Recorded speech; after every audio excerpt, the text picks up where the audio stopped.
Mel, we wanted to talk a little bit about what's been happening in the public markets, in particular, the number of delistings and divestitures that we've seen over the last few years.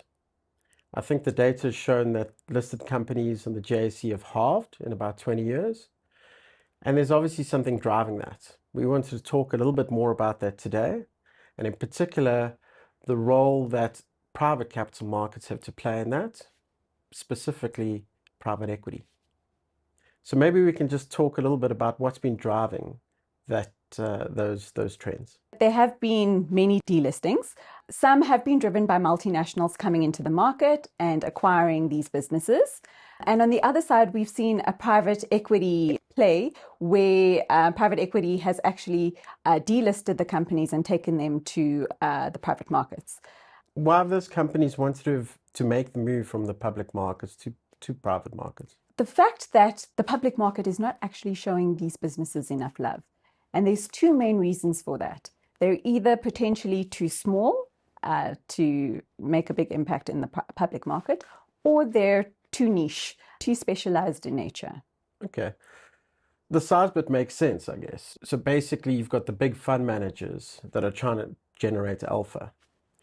But for them to move the needle, it's pretty difficult to do so when they're investing in small and mid caps. So that, they're obviously then going to direct their attention to the larger companies, the larger businesses, the more heavily traded stocks, because their potential to generate alpha is just much greater. What do you mean by the niche businesses that are maybe getting ignored by the public markets? From a niche perspective, what we're seeing is that analysts actually need to spend more time and resources to understand and analyze the business, which means that they're drawing away time from investing in the larger businesses to spend time to understand these businesses. Okay, so then they probably get ignored. Otherwise, attractive businesses are getting ignored by these big fund managers. But obviously not everyone's ignoring them. There's certainly smaller fund managers that are showing an interest in trading in these smaller and mid-cap stocks, as well as hedge funds and the like. But I guess the shareholders and the managers of these businesses, if they've been ignored by the bulk of the market, they start asking themselves the question, what's the real benefit of remaining listed? So that would obviously drive some decision making in that regard. Okay, so we've spoken about delistings. How does the divestitures thing come into play? What's driving that? There are many listed groups that are either reorganizing or restructuring their business. And the one key thing that we've seen is that they're trying to get rid of non-core businesses. And the whole strategy is to align their portfolio. I guess it begs the question, what does everyone mean by non-core? So when running multiple businesses in a listed environment, it becomes very complex. So the shareholders and managers of these businesses want to see that there is some synergistic value to running it as a group.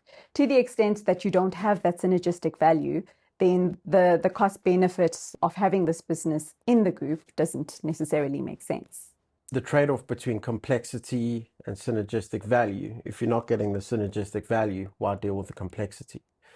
But then how does private equity come into the mix? What can they offer? So private equity from a solutions perspective offers a win-win solution for both shareholders and management. Okay. From a shareholder perspective, we can realize fair value for their investment. And from a manager perspective, we can offer management to invest alongside us. And it offers them an exciting opportunity to see the business in the hands of private capital and where it can grow from there. So once the deal has happened and private equity has provided that solution, what are the benefits of businesses once they are in private equity hands? So the one thing that sticks out with our management teams is the fact that Corvest, as an on-balance sheet funder and a captive fund, takes a longer-term view. So we don't have the short-term pressures relating to reporting and those sort of things that management in a listed environment would be faced with. We give them the opportunity to use the time to actually focus on the business. The other element is costs. So it does save them from the onerous reporting requirements and compliance requirements that they need to adhere to as being part of a listed group, which is not only a saving from a RAND value perspective, but also on management's time. It's that opportunity that we provide management and how that changes the way that management views their business. Can you share a little bit about some of your experiences and the feedback that you've got from management in that regard? So moving in from a corporate environment to the private capital market, what really is a game changer from a management perspective is the fact that they now have a seat at the table. They drive the strategy. They are the ones who make the decisions and run the business as they see fit. They look at all the opportunities. What Corvest actually offers is that management would run the business and we would just offer operational and strategic oversight. They have all the rights and responsibilities linked to running the business, which really does change the view from a management perspective, that they're not really just reporting to shareholders, but they are sitting alongside us in the decision making.